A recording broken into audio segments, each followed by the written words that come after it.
do Rio de Janeiro, capital, quer saber o seguinte, se eu não consigo amar o meu próximo, é porque Deus não fez crescer e transbordar o seu amor em mim? Essa pergunta ele faz com base em 1 Tessalonicenses capítulo 3, versículo 12, em que Paulo mostra um desejo, meio que faz uma oração dizendo assim, quero que o Senhor faça crescer e transbordar o amor que vocês têm uns para com os outros e para com todos, a exemplo do nosso amor por vocês. Quem coloca esse amor pelos outros é Deus ou somos nós mesmos? Olha, boa pergunta desse querido carioca. Muito bem. Paulo novamente aparece aqui como um exemplo. Ele está dizendo que ele também ama dessa maneira, que ele gostaria que os tessalonicenses amassem uns aos outros. Ele se coloca como exemplo, a exemplo do nosso amor por vocês. Então, significa o seguinte, que podemos responder essa pergunta a partir desse exemplo do apóstolo Paulo. Como é que Paulo demonstrou seu amor para com os tessalonicenses? Novamente, insistimos naquilo que nós falamos lá nos programas iniciais. Isso é, Paulo demonstrou seu amor para com os tessalonicenses quando ele foi pregar o evangelho lá em Tessalônica, quando ele foi dar a vida espiritual, a mensagem que transforma a nossa vida física, a nossa vida material, naquele outro aspecto, na vida espiritual que vem a partir da nossa transformação que o Senhor Jesus Cristo proporciona para nós. Muito bem, ele prega o evangelho e ele demonstra o seu amor. Como é que os tessalonicenses devem amar uns aos outros? Como é que nós podemos aumentar o nosso amor? Na verdade, quando nós recebemos o Senhor Jesus Cristo como nosso Senhor e Salvador, quando nós somos tocados pelo Senhor e Ele nos dá a fé, e pela fé nós podemos crer, e a partir daí então nascemos de novo, somos novas criaturas, pertencemos a essa nova criação, somos agora da família de Deus, já é do nosso próprio DNA o quê? O amor. O amor já vem com essa salvação. Eu queria que você olhasse para nós, Israel, não só olhasse, mas lesse, porque eu acho que muita gente agora vai gostar de saber disso. Israel, abra sua Bíblia, por gentileza. Lá em Romanos 5, a partir do versículo 5, nós vamos encontrar uma mensagem tão gostosa, tão alegre, que nos dá tanta certeza do amor de Deus. Nós precisamos ler isso daqui. Vamos ver o que Paulo relata lá. Romanos 5, 5 em diante. E a esperança não nos decepciona, porque Deus derramou seu amor em nossos corações por meio do Espírito Santo que Ele nos concedeu. De fato, no devido tempo, quando ainda éramos fracos, Cristo morreu pelos ímpios.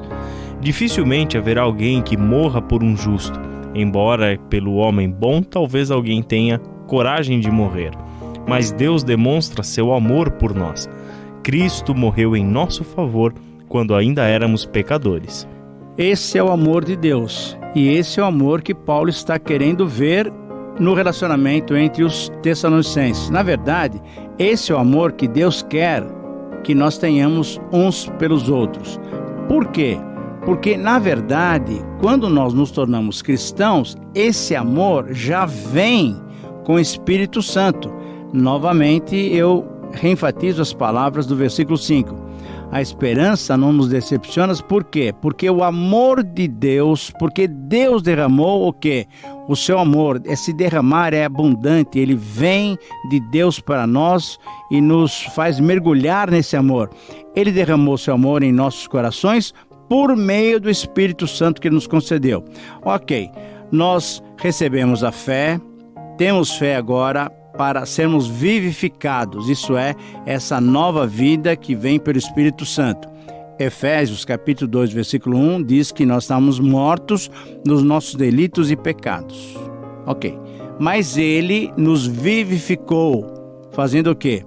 Pelo seu Espírito. Ele nos dá o toque, cremos, o Espírito Santo vem e com o Espírito Santo a esse derramar do amor de Deus em nós. Então, a característica do cristão, a característica de uma pessoa que foi transformada pelo Senhor Jesus é o amor. Por quê? Porque pertencemos à família de Deus. E Deus é amor, portanto somos filhos de um Deus de amor, portanto somos pessoas agora que amam. Só que na nossa velha natureza ainda persiste o quê? O egoísmo, persiste o nosso ego grande, que nós não queremos, na verdade, não queremos que ele perca o seu poder. Na verdade, essa velha natureza, essa antiga natureza, essa natureza adâmica, ela continua insistindo que ela é dona da nossa vida. Mas, na verdade, quem é o novo dono é o Senhor, através do seu Espírito Santo. Este é o programa Entendendo a Bíblia com Itamir Neves. Estamos de volta com o Entendendo a Bíblia com Itamir Neves, conversando sobre o amor que Deus quer que tenhamos uns pelos outros, com base na primeira carta de Paulo aos Tessalonicenses. Professor Itamir, diversas vezes eu já ouvi pessoas confundindo esse amor do qual Paulo fala entre aquela questão do fruto do Espírito e do dom espiritual. Muita gente entende errado e entende que amor é dom espiritual, que Deus deu para alguns e não para outros. Sim. Significa então que essas pessoas, eu não consigo amar ao meu próximo do mesmo jeito que alguns amam, porque Deus não me deu esse dom. Essa ideia está completamente errada, não é mesmo? Completamente e absurdamente errada, porque na verdade o amor não é um dom, né? O amor é um fruto do Espírito, como fica claro lá em Gálatas capítulo 5. O fruto do Espírito é amor, alegria, paz, etc, etc, etc, etc. Muito bem. E o amor é como nós acabamos de ver lá naquele texto de Romanos. O amor é derramado em nossos corações quando nós recebemos também o Espírito Santo. A partir daí, todos nós cristãos, temos essa característica cristã e a partir daí, então, é aquilo que Paulo faz pedindo, orando em favor dos Tessalonicenses para que esse amor que uma vez foi dado por Deus através do Espírito Santo em nós, esse amor seja ampliado. Como não foi possível de viajar imediatamente para Tessalônica, Paulo então novamente está conversando com eles, que gostaria de vê-los e tal, porque ele queria completar a fé daqueles irmãos e queria ter comunhão com eles, queria que o amor deles fosse estreitado ainda mais.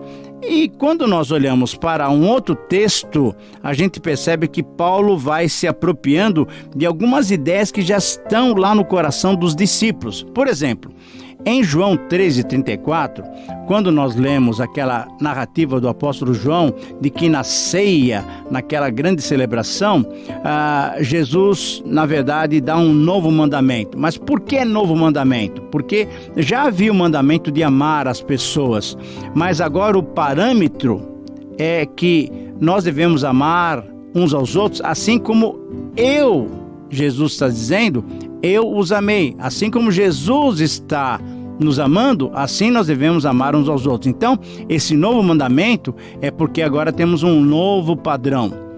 E no capítulo 13, 34, lá de João, e 35, Jesus fala o seguinte: vocês serão conhecidos como meus discípulos se tiverdes amor uns pelos outros.